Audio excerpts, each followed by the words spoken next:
I need you to listen carefully, because I don't know how much longer I'll be able to tell this without losing my mind. It started one night when I was waiting for the last train. The station was almost empty, and the air carried that smell of damp concrete and burnt dust from the flickering fluorescent lights. I wasn't supposed to be there.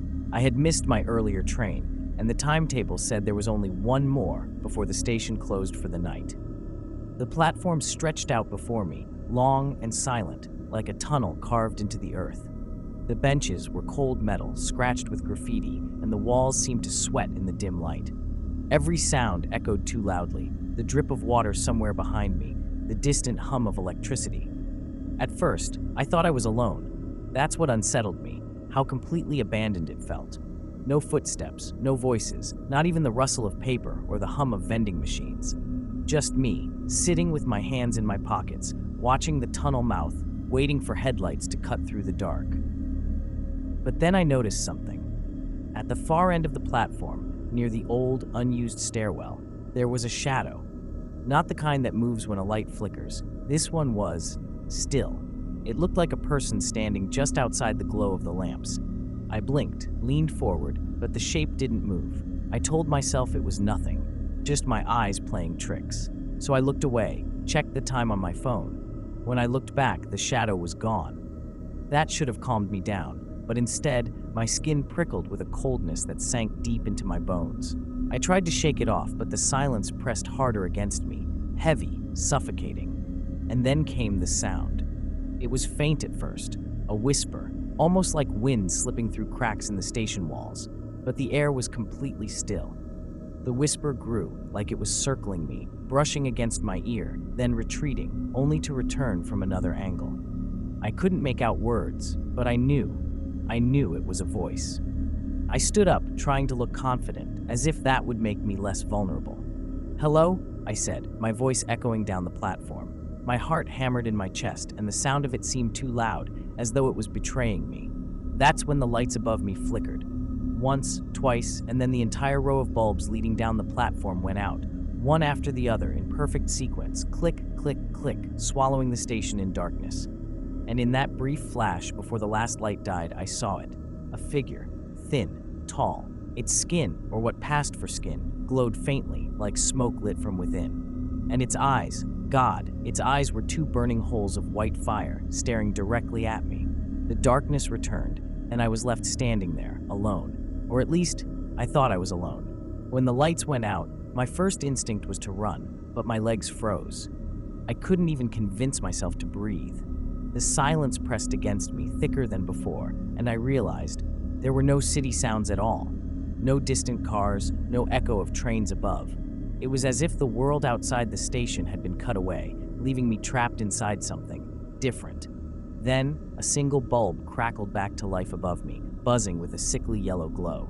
The light didn't comfort me, it only showed me how empty the platform was. Empty, except for the figure standing halfway down. It wasn't glowing anymore. It was solid now, pale, its face stretched into something between human and mask. The eyes, though, those white, burning eyes, remained unchanged.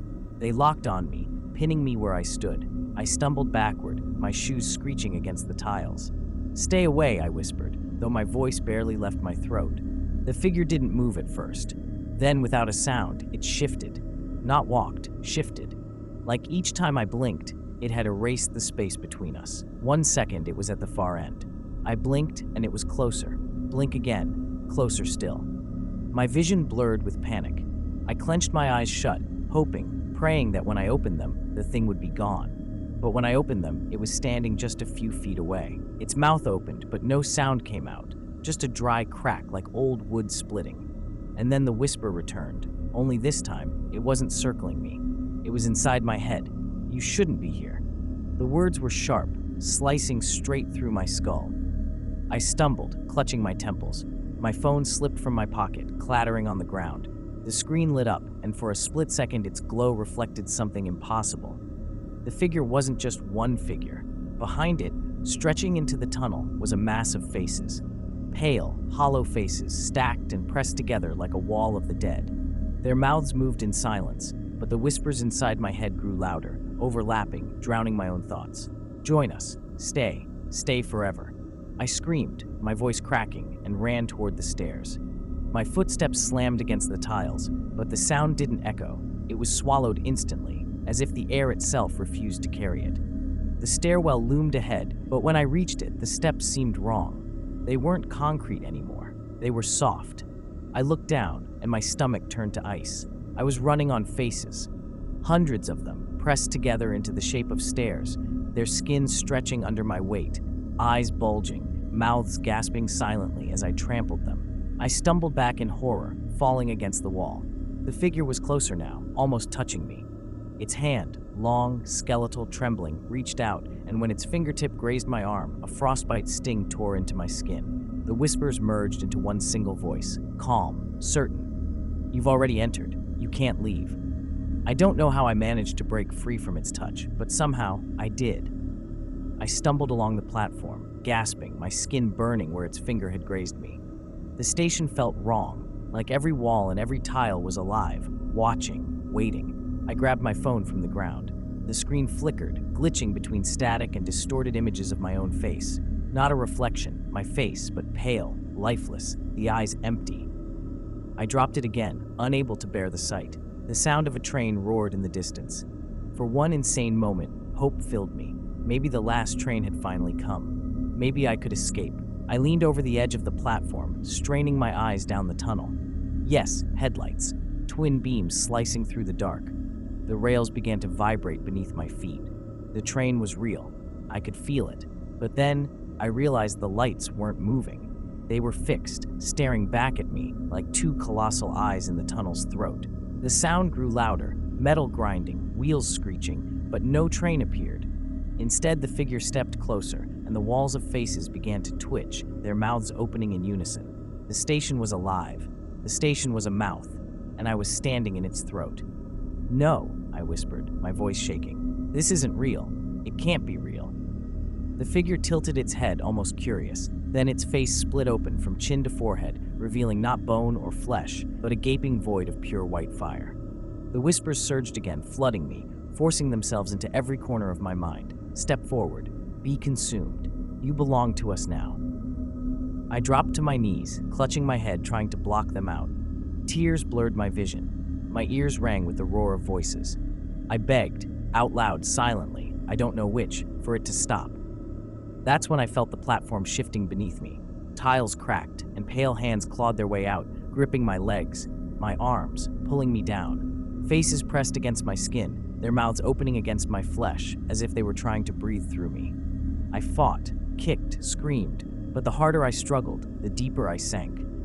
The figure loomed above me, its void mouth widening, swallowing the station's dim light. My chest tightened, the air vanished, and I felt myself slipping into the endless chorus of whispers. And then, silence. When I opened my eyes, I was standing on the platform again. The station was lit, silent, ordinary. My phone lay beside me, its screen cracked but still glowing. The timetable above flickered with the arrival of the next train. I almost convinced myself it had been a hallucination, a nightmare born of exhaustion, until I saw my reflection in the darkened glass of the opposite window. It wasn't me. The thing staring back had my face, yes, but its eyes burned white, and when its mouth opened, I heard the whisper echo in my skull. "You never left." Subscribe to Horror Story Bar.